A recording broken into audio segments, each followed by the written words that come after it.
जेके news today में आप सभी का स्वागत है। आज सेंसेक्स में एक भारी गिरावट देखने को मिली है, जिसकी वजह से बाजार में हल्ला मच चुका है। और यहाँ पर अगर हम बात करें जम्मू की भी, तो जम्मू में भी आज जो लोग हैं काफ़ी ज़्यादा इन्वेस्ट कर रहे हैं, ट्रेडिंग कर रहे हैं, स्टॉक मार्केट में इन्वेस्ट कर रहे हैं। तो हमारे साथ आज मौजूद हैं संदीप गुप्ता जी और बलविंदर जी, जो फाइनेंशियल एडवाइज़र हैं। आज कुछ इसी के बारे में इंसाइट्स लेते हैं और बात करते हैं कुछ इन्वेस्टमेंट्स के बारे में। ये जो सिचुएशन चल रही है, ये सिनेरियो है, इसको कैसे टैकल किया जाए। तो सबसे पहले तो सर जेके न्यूज़ टुडे में आप दोनों का स्वागत है। धन्यवाद। तो सर सबसे पहला सवाल तो हम सेंसेक्स का ही रखते हैं कि एक भारी गिरावट आज देखने को मिली। तो लगभग कह रहे हैं कि 900 पॉइंट जो है वो गिरावट है सेंसेक्स पे। तो क्या रीजंस हो सकते हैं सर, ये क्यों इतना बड़ा गिरावट आज क्यों आई है? मार्केट इनफैक्ट मार्केट में उतार चढ़ाव मार्केट का एक हिस्सा है। जो चीज़ बढ़ेगी वो कम भी होगी, लेकिन इंडियन मार्केट में एक ओवर हीटिंग हो रखी थी।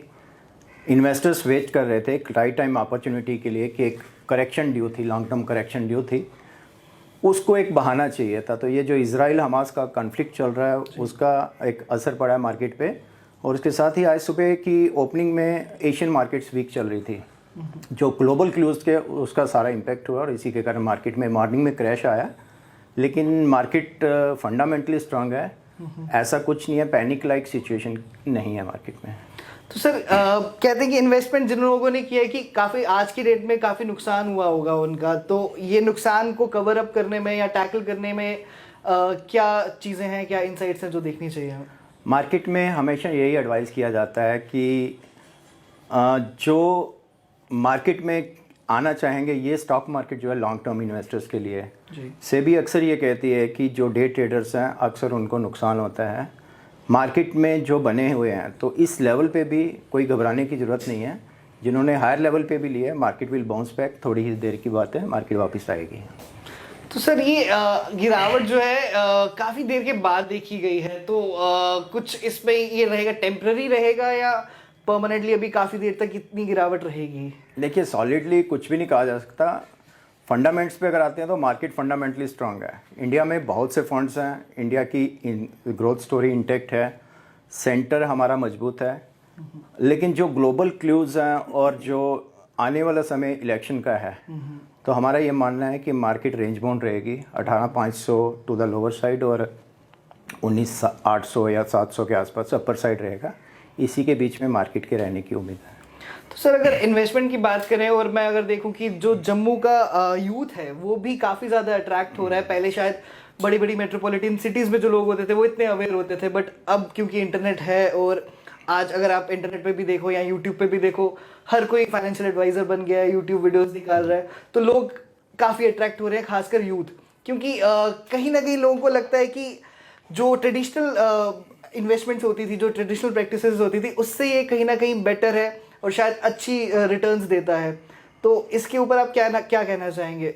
देखिए, जो पहले इंडिया में था, इंडिया में ग्रोथ स्टोरी इतनी नहीं थी, हमारी कोई इकोनॉमिक पॉलिसीज़ इतनी अच्छी नहीं थी। आप पिछले कुछ सालों से आप कह सकते हैं कि इंडिया की इकोनॉमिक पॉलिसीज़ बहुत अच्छी रह रखी हैं, चाहे वो मैन्युफैक्चरिंग में हो, चाहे वो सर्विसेज में हो, चाहे वो एग्री में हो, चाहे हमारा एक्सपोर्ट में हो। हर तरह से फंडामेंटली स्ट्रॉन्ग पॉलिसीज़ आ रही हैं जो यहाँ के एंटरप्रेन्योर्स को एनकरेज कर रही हैं, चाहे वो किसी भी फील्ड में हो।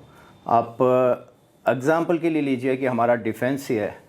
2013-14 में हम कोई 600-700 करोड़ के आसपास एक्सपोर्ट करते थे। आज हम 35,000 करोड़ के एक्सपोर्ट पे बैठे हैं, जो लास्ट ईयर का हमारा एक अनुमान है। और आगे हमारा डिफेंस प्रोडक्शन जो है वो 24-25 का जो जा रहा है, 1,85,000 करोड़ का जो डिफेंस प्रोडक्शन है। तो कहने का मतलब ये है कि हमारी कंपनीज के पास काम आ रहा है, हम ग्लोबली एंटर कर रहे हैं, हम दुनिया की 85 कंट्रीज़ को इवन डिफेंस एक्सपोर्ट कर रहे हैं। आप इमेजिन कीजिए कि कुछ साल पहले हम सोच भी नहीं सकते थे कि हम ये हेलीकॉप्टर या एरोप्लेन या मिसाइल्स हम एक्सपोर्ट करेंगे। इंडिया ट्रेडिशनली जो है इम्पोर्ट ओरिएंटेड रहा है डिफेंस में, हम सप्लाईज कर रहे हैं और इसी से हमारी प्रोडक्शन और एम्प्लॉयमेंट बढ़ रही है। जब ये चीज़ें बढ़ेंगी तो डायरेक्ट इम्पैक्ट स्टॉक मार्केट पे रहेगा, लोगों की स्टॉक वैल्यू बढ़ेगी, इन्वेस्टमेंट वैल्यू बढ़ेगी। जब ये चीज़ें बढ़ेंगी तो डेफिनेटली रिटर्न्स जो हैं वो हायर साइड में आएंगी। इसीलिए यूथ का जो अप्रोच है वो प्रैक्टिकल अप्रोच है, वो ट्रेडिशनल बैंकिंग प्रोडक्ट से हट के स्टॉक मार्केट में आ रहे हैं, बीट डायरेक्ट आ रहे हैं या म्यूचुअल फंड्स के थ्रू आ रहे हैं। तो सर मेरा अगला सवाल बलविंदर जी से है। तो सर ये जैसे हम यूथ की बात कर रहे हैं तो यूथ काफ़ी अवेयर है आज की डेट में, और जम्मू की भी बात करें, जम्मू के लोग भी जो आजकल यंगस्टर्स हैं वो इन्वेस्ट कर रहे हैं काफ़ी ज़्यादा। तो कहीं ना कहीं जैसे लॉन्ग टर्म इन्वेस्टमेंट की बात भी होती है, तो कहीं ना कहीं जो जम्मू का यूथ है, या मैं कहूँ कि वो शायद इसको एक इजी मनी की तरह भी देखते हैं। वो इंट्रा ट्रेडिंग जो है वो ज़्यादा करते हैं, जो इंट्रा डे एक दिन में आप सुबह पैसे डालते हो और शाम को निकालना, तो वो कितना सही रहता है, कितना रिस्क फैक्टर होता है उसमें? देखिए, मैं पिछले 18 साल से फाइनेंशियल मैनेजमेंट देखता हूँ, और मेरा जो ऑब्जेक्टिव ये रहता है सिर्फ इन्वेस्टमेंट्स के लिए भी लोगों को, अपने जो यूथ हैं खास करके, उनको हम लोग कुछ मार्केट एथिक्स के बारे में भी थोड़ा सा समझाने की कोशिश करें। देखिए, पैसे तो हर कोई कमा ही रहा आज की डेट के अंदर, and thanks to social media की जो अवेयरनेस इतनी बढ़ गई है आज की डेट में, यूथ को ये लगता है 2-3 यूट्यूब चैनल्स देख लिए और वहाँ से मेरे को इतनी नॉलेज हो जाएगी कि मैं एक बड़ा अच्छा इन्वेस्टर बन सकता हूँ। बट होता ये है कि जैसे आज की डेट में हम लोग देख रहे हैं कि मार्केट इज एक क्रैश के ऊपर चल रही है, तो लोगों को ऐसा लग रहा है कि ये ऐसा, बट फंडामेंटली ऐसा होता नहीं है, क्योंकि 2008 का रिसेशन भी हमने देखा है। लेकिन अगर आप मार्केट ग्राफ देखोगे, वो नीचे नहीं गया है, वो ऊपर की तरफ गया है, only for the people who are long term investors. तो हमारे को ये पहले बेसिक्स को समझना बहुत जरूरी है कि आज के डेट के अंदर everything is now going to be कहीं ना कहीं प्राइवेटाइजेशन की तरफ हम लोग जा रहे हैं। तो उसके लिए सबसे पहला बेसिक ये होता है कि मेरे को पहले अपने फंडामेंटल्स, यानी कि मेरे को अपनी बेसिक जो लाइफ एक्सपेक्टेंसी है और मेरी जो जितनी मेरी ह्यूमन लाइफ वैल्यू है उसको पहले मैं सिक्योर करूं। हम कभी भी अपने बेस को सिक्योर नहीं करते, लेकिन हम लोग हमेशा upper side of the coin देखते हैं कि भैया मुझे आज मैं इतने पैसे डालता हूं तो कल ही मुझे इतने रिटर्न्स मिल जाने चाहिए। वो फंडामेंटली कहीं ना कहीं शॉर्ट टर्म के लिए वो आपको एक गेन दे सकता है, लेकिन लॉन्ग टर्म में कभी गेन नहीं दे सकता, because it's always depending upon the sentiments of the market also. किसी ने ये एक्सपेक्ट भी नहीं किया हुआ था कि ये हमास का और इजराइल का कॉन्फ्लिक्ट बीच में आ जाएगा। हमारे पास में ऑलरेडी रशिया और यूक्रेन चल रहा था। तो पीपल जो लॉन्ग टर्म इन्वेस्टर्स हैं या जो एक्सपर्ट्स की राय के साथ में चलते हैं, उन लोगों को तो मालूम है कि ये इसके आने वाले ट्रेंड्स क्या होंगे। और मोरोवर एक और भी चीज हमें समझनी पड़ेगी कि इंडिया की स्टॉक मार्केट्स के अंदर हमारे बहुत ही स्ट्रॉन्गेस्ट स्टॉक्स हैं। हम कौन से स्टॉक्स में इन्वेस्टमेंट्स कर रहे हैं, मतलब हम शॉर्ट टर्म गेन्स के हिसाब से इन्वेस्टमेंट्स कर रहे हैं या हमें लॉन्ग टर्म में जाना चाहिए। तो मुझे ऐसा लगता है कि इसके लिए सबसे पहली मेरा जो ओपिनियन है और मेरी जो राय है यंगस्टर्स को ये है कि सबसे पहले whenever you are going for an investment in stock markets, always take the advice of experts जो कि इसमें बहुत सालों से बैठे जो ऑलरेडी काम कर रहे हैं। सेकेंड इंपॉर्टेंट पार्ट इज कि आप अपने बेसिक्स को जो है स्ट्रॉन्ग रखिए कि अगर आज की डेट में रिसेशन हो भी जाता है तो क्या मेरे पास कुछ ऐसे रिजर्व फंड्स हैं जो मेरे को गारंटीड रिटर्न्स तब भी देंगे। Be it any war like situation या मार्केट क्रैशेस होते हैं तो मेरे फंडामेंटली जो मेरे खुद के बेसिक रिटर्न्स हैं वो खत्म, वो जाने नहीं चाहिए। I am talking about the guaranteed returns. That's why अभी आप देखोगे कि जितनी भी इंश्योरेंस कंपनीज भी हैं और जो फंडामेंटली फाइनेंशियली एक्सपर्ट लोग भी हैं, वो भी पहला कहते हैं कि पहले आप अपने जो है गारंटीड रिटर्न्स को फिक्स करिए और उसके बाद में आप जितना भी मार्केट में खेलिए, there is it's not going to bring a lot of change. अगर मार्केट नीचे जाती भी है तो इसका कोई लॉन्ग टर्म में असर पड़ेगा नहीं, क्योंकि मैं लॉन्ग टर्म ट्रेडिंग में जो है वो खेल रहा हूँ। और मैं वैसे स्टॉक्स कौन से चूज कर रहे हैं वो तो आपको एक अच्छे एक्सपर्ट ही बता सकते हैं, जैसे कि हमारे संदीप जी यहाँ पर बैठे हुए हैं, तो he can always give you the right advice कि आपको कौन से स्टॉक्स में जाना चाहिए। कितने सालों से मार्केट में ये हम लोग काम कर रहे हैं ये देखना बहुत ज्यादा जरूरी होता है, rather than going on YouTube channels and watching TV and they cannot give you the right advice. Correct. So it's very important कि आपको राइट एडवाइस लेना चाहिए। तो सर अभी जैसे आप बात कर रहे हैं कि यूट्यूब चैनल्स की और सोशल मीडिया इन्फ्लुएंस काफ़ी ज़्यादा है इसमें, तो काफ़ी सारे ऐसे चैनल्स हैं वो प्रिडिक्ट कर रहे हैं और वो स्टॉक्स का नाम बता रहे हैं लोगों को कि आज इसमें इन्वेस्ट करो, शाम तक आप इतना पैसा कमा लेंगे। वो बहुत ज़्यादा बोगस है।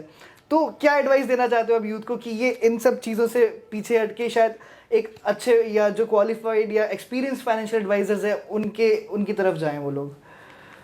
देखिए, ट्रेडिंग जो है, जो यूथ है, यूथ अगर कोई एम्प्लॉयमेंट में ऐसे कोई डॉक्टर है या इंजीनियर है, उनके लिए हमारी सलाह यही है कि आप अपने फील्ड में रहें। इन्वेस्टमेंट जो है एक्सपर्ट्स के लिए छोड़ दीजिए। उसके लिए आपके पास म्यूचुअल फंड इंडस्ट्री है, सिप का रूट है, आप उनके थ्रू इन्वेस्ट कीजिए। Let your portfolio be handle by some expert, be it from mutual fund industry और समवेयर, एंड उसी में आपको रिटर्न्स मिलेंगे। आप ये देखिए कि पिछले कपल ऑफ ईयर्स में, इवन 1 to 1 ईयर लीजिए या 2 to 3 ईयर्स लीजिए या ओवर 5 ईयर्स लीजिए, म्यूचुअल फंड इंडस्ट्री ने मोर देन 15% दिया है। गोइंग फॉरवर्ड उससे भी पीछे चलिए, अगर आप 15 साल के लिए भी जाते हैं तो म्यूचुअल फंड इंडस्ट्री ने 15 से 18% तक इंडस्ट्री ने दिया है। तो लेट द योर पोर्टफोलियो भी हैंडल बाय एक्सपर्ट्स। एंड रही बात डे ट्रेडिंग की, आपके पास सरप्लस टाइम है, आप बीच बीच में बने रहिए अपने एंटरटेनमेंट के लिए। ट्रेडिंग करके कमाना इतना आसान नहीं है, ये स्पेशलाइज्ड फील्ड है, ये पूरा टाइम मांगता है, डेडिकेशन मांगता है। और चूँकि आप जो लोग सिर्फ इसी फील्ड में हैं वो इस पे फोकस कर सकते हैं, जिनका अपना कैरियर है हम यही सलाह देंगे कि आप अपने कैरियर पे फोकस रखिए और आपकी इन्वेस्टमेंट जो है एक्सपर्ट्स को हैंडल करने दीजिए। जी सर, जैसे आपने अभी करियर की भी बात की तो मैं देख रहा हूँ कि काफ़ी जो यूथ है, इवन जम्मू का भी यूथ है, मैं कुछ लोगों को पर्सनली भी जानता हूँ, वो लोग अपनी अपनी जॉब्स छोड़ के इस पे परमानेंटली घुस रहे हैं, वो परमानेंट ट्रेडर बनना चाहते हैं। वो एक करियर ऑप्शन कितना स्ट्रॉन्ग या वायलेबल हो सकता है? इंडिविजुअल ट्रेडिंग के लिए हम कभी भी सजेस्ट नहीं करेंगे कि आप अपना कैरियर, अपनी जॉब छोड़ के आप इंडिविजुअल ट्रेड पे आइए और उससे आप कमा पाएंगे। आपने सेबी की रिपोर्ट भी देखी होगी, अक्सर वो सेबी मीडिया में लाती है कि 10 में से 9 जो ऑप्शंस के ट्रेडर हैं या फ्यूचर ऑप्शंस के ट्रेडर हैं, 10 में से तो 9 ट्रेडर्स को नुकसान होता है। सो इसलिए हमारा ये मानना है कि ये काम जो है प्रोफेशनल्स के पास ही रहना चाहिए। ट्रेडिंग जो है एक अपने लिए एक टाइम पास या इस तरह से कह लीजिए इन्वेस्टमेंट अपॉर्चुनिटी एक रेगुलर के लिए नहीं हो सकती। सर एक लास्ट क्वेश्चन है आज के करंट सिनेरियो से रिलेटेड ही। सेंसेक्स में गिरावट आई है, तो ऐसी कैसी सिचुएशंस हो सकती हैं कि हम फ्यूचर प्रिडिक्ट कर सकते हैं या कुछ ऐसी फ्यूचर प्रिडिक्शंस कर सकते हैं कि ये चीज़ें आने वाले टाइम पे होने वाली हैं तो उससे मार्केट पे इफेक्ट पड़ेगा? आप इंडिया पे बिलीव कीजिए, इंडिया ग्रोथ स्टोरी इंटैक्ट है। एवरी फॉल को अपॉर्चुनिटी लीजिए। जब भी आपको लगे मार्केट क्रैश कर गई और मार्केट उड़ने वाली है, आप अपना कुछ कंपोनेंट पैसे का डालिए, definitely it will be rewarding. Going forward 3 साल या 5 साल लीजिए। हम 2027-28 को मान के चल रहे हैं, टारगेट लेके चल रहे हैं कि will be world's number 3 economy और डेफिनेटली हम पहुंचेंगे वहाँ पे।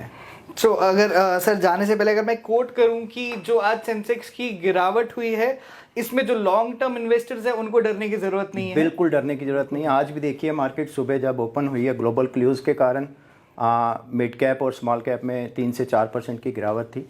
लेटर स्टेजेस में वो सारी कवर हुई है और एंडेड अप ज़्यादा से ज़्यादा 1 से 1.5% का नेगेटिव लॉस के साथ हुआ है। हम ये कहेंगे कि जब भी पैनिक लाइक सिचुएशन आती है, आप अपने जो भी सरप्लस फंड्स हैं उनको पंप इन कीजिए, लॉन्ग टर्म के लिए बने रहिए, डेफिनेटली नुकसान नहीं होगा। You can see it as an opportunity also. I think this is the right time for prospective buyers also. आने वाले टाइम में जो लॉन्ग टर्म खेलते हैं, अब मुझे बोलोगे तो मैंने तो खरीदना शुरू कर दिया because this is the right time. You can see it as an opportunity for long term. Short term में तो कोई गेम बनती नहीं है, it's always a long term game. Right, so that's our advice. आप इवन बैंक में भी जाते हो, वहाँ 3 साल 5 साल या 10 साल के लिए एफडी करते हो। सेम गेम यहाँ पे भी, अगर आप इंडिविजुअल्स फंडामेंटली स्ट्रॉन्ग कोई शेयर खरीदते हो या कोई अच्छा म्यूचुअल फंड खरीदते हो, तो आप 3 से 5 साल या 10 साल के लिए बने रहिए, definitely it will be rewarding. Thank you so much sir for your valuable insights. और हम चाहेंगे कि जो जम्मू का यूथ है वो भी इस सारी अपॉर्चुनिटी को देखे।